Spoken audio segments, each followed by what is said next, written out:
Now, this is the talent development strategy components, if you like, just the areas that we're going to focus on today, and I'm going to give you one example of each as we go through.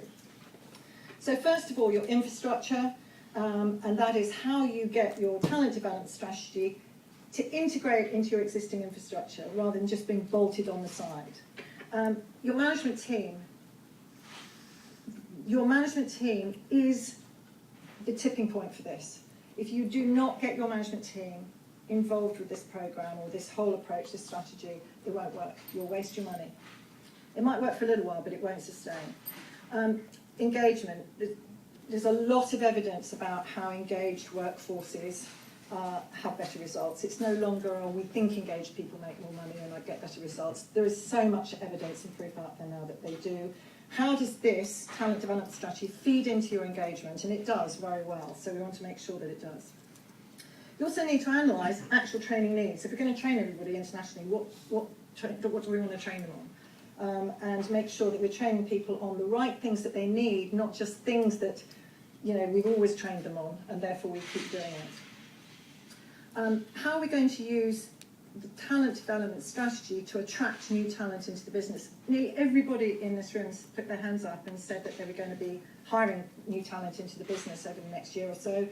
You need to attract those people, and part of what will attract them is having a brilliant talent development strategy in place so that they will choose you as the organisation they want to work for or with. And it goes without saying, I mean, Graham was saying that you know, there is talent shortages in places like China, and there's talent shortages in lots of places here in the UK. But if you've got good talent, retain it. And one of the ways to retain it is to give them an opportunity to develop. Bringing it down now, funneling it down to an actual training and development strategy, which is more the practical element. What does our training and development strategy need to look like this year? Never mind all this big stuff, strategic stuff. It also needs to come down to, well, how are we going to do it? What methods are we going to use? Are we doing online? Are we doing face-to-face? How are we going to put this all together?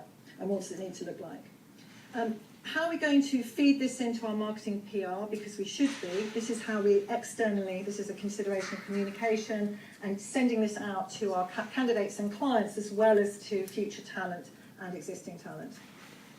And then finally, using this particular approach to developing our people as a customer acquisition leverage tool, which of course it can and does do. So they're the input. So, can I just ask, how many of you are HR directors, HR managers, HR function in your businesses? That's interesting. That's the zero. Oh, one. Thank you for putting your hand up. What I would say is if you are an HR professional, then you've probably got your own way of doing this, and this is probably just a benchmark for you because you'll already have this sort of strategy in place. If you've been a director or a senior manager who's been responsible for this sort of function for a number of years, you might already have a way of doing this. This is just one way to start thinking about it.